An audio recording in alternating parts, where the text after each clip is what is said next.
Hi there, strikers. There's something uniquely disturbing about people vanishing into thin air. Read about these incredibly strange, unsolved cases, although these disappearances span. Hi there, strikers. Here is the second part of the mysterious disappearance of 26 student. Ed started to feel even more anxious than he already had been. By the time it was 3:30 in the morning, Ed and the children had been brought by the mass kidnappers to a Livermore quarry nearly 100 miles from Chowchilla, where they had originally been abducted. Dazed, confused, and absolutely terrified, Ed and the children were escorted out of the unmarked vans, one by one. As they each exited, one of the mass kidnappers made each individual child state their name and hand over a single piece of clothing from their person. Ed could not fathom what was going on, nor could he understand why he and 26 children were targeted for this attack. Worst of all, Ed could only assume that his fate, along with the children in his company, would be death. To Ed's surprise and horror, the three kidnappers led each individual child further into the quarry. As Ed was ushered forward, he noticed that there was a moving van beneath them. A moving van that had been buried 12 feet under the ground. The only part visible around the dirt was the roof. At the top of the roof was a small opening and a ladder that was lowered inside the van. Ed realized suddenly that he and the children were being herded deep into the van, and they were going to be buried alive. One by one, each of the children were forced to climb down the ladder into the buried moving van, and one by one, the horror of the situation began to set in, at least for the older children in the group. Inside the van were a variety of dirty mattresses of all shapes and sizes, and quite a few containers of water and food. Ed took a quick inventory of the inside of the van as his eyes adjusted to the lack of light. And then, before he could even speak up, the kidnappers proceeded to close the steel plate on the roof of the van to cover the hole that Ed and the children had entered through. Then, they heard the thump of dirt begin to be piled over the roof of the van, one shovelful at a time. Some of the children started to scream. One of them even fainted. Ed did his best to calm them down, but he knew all too well that his own fears were quickly taking over his ability to be calm. Soon enough, Ed felt himself crying right along with the children. He was positive that the roof could not hold the weight of the dirt being loaded on top of it. He feared it would inevitably cave in.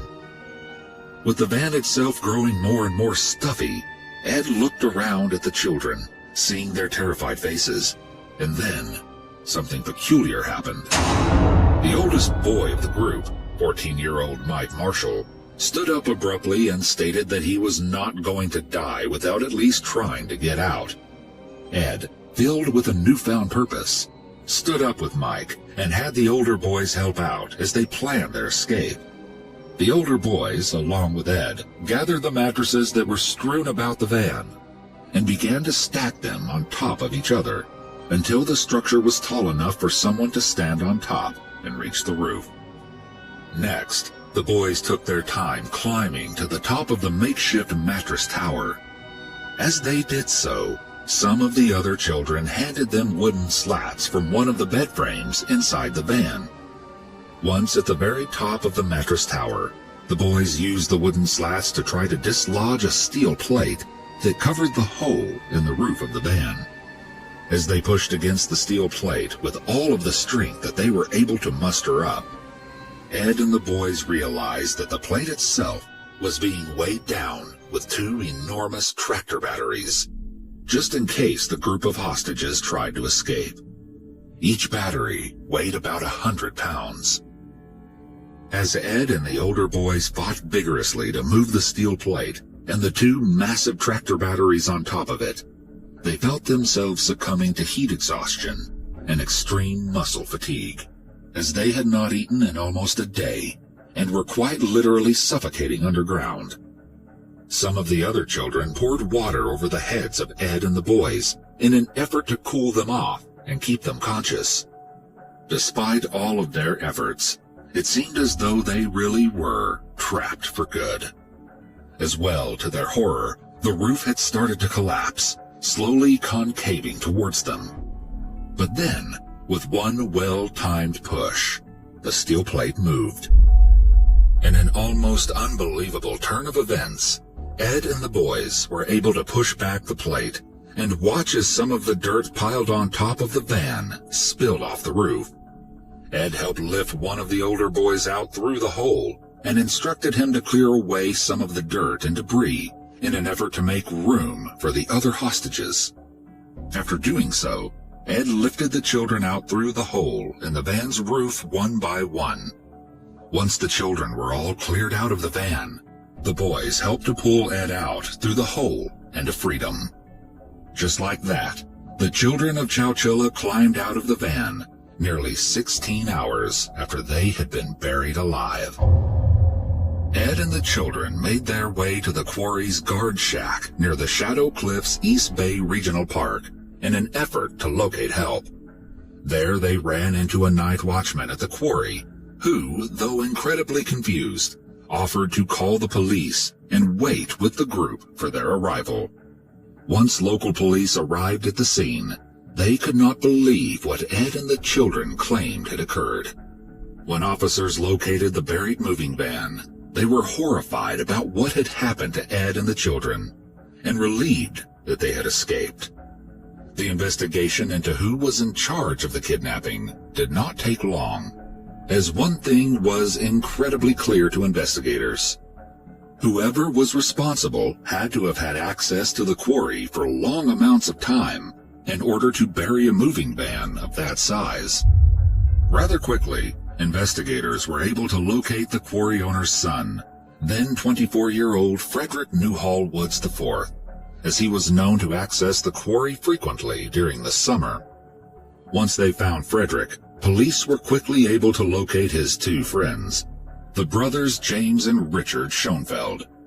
Upon arresting all three of the young men within 2 weeks of the initial kidnapping, the story began to unfold right before investigators' eyes. The bus carrying the youngsters and driver from a summer school session at Dairyland Unified School was found emptied in a bamboo-covered area of the Dry Berenda Slough. There is no doubt the bus was deliberately hidden in the thicket, and dust on the seats indicated the 26 youngsters were not aboard when the bus was driven into the slough. The mysterious disappearance would also indicate that at least 2 people had to be involved, one to drive the bus into the slough and another to guard the youngsters. There were other vehicle tracks on top of the bus tire tracks in the sand.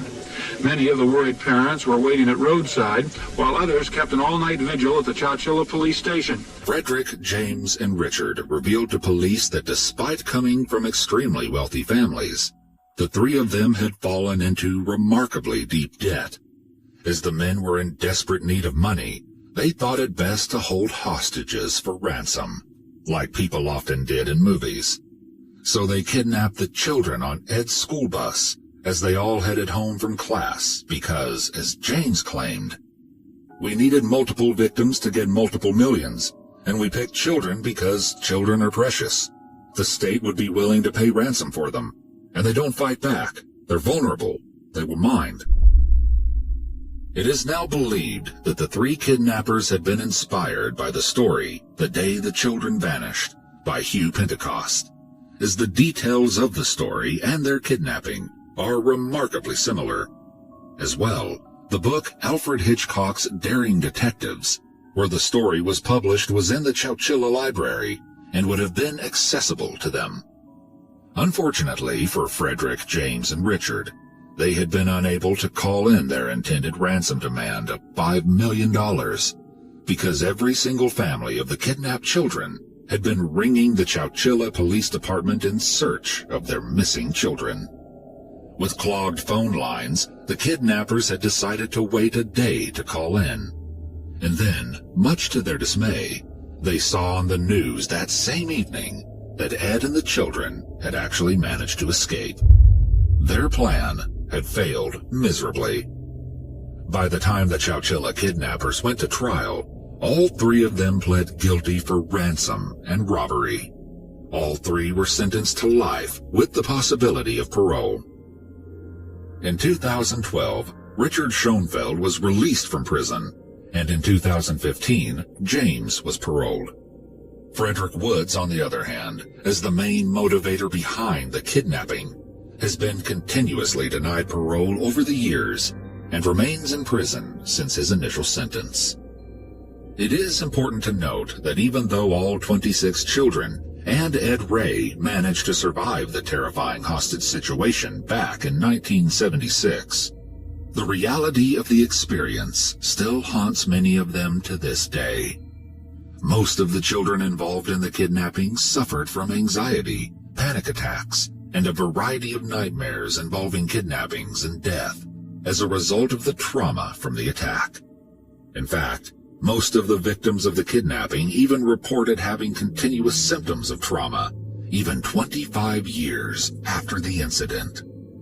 The anguish that those children experienced at such a young age was carried with them throughout the majority of their lives, all because three men spent money they did not have and needed to pay back.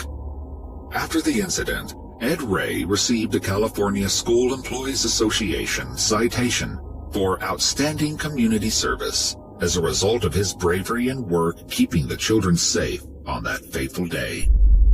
The children gathered together on August 22, 1976, a little over a month after their amazing escape, to celebrate Ed Ray. The group took a photo at the event, with Ray standing in the back. Ed died in 2012 at a nursing home in Chowchilla at the age of 91. Despite everything that occurred between the day of the kidnapping and the day he passed away, the children of Chowchilla never forgot what Ed did for them.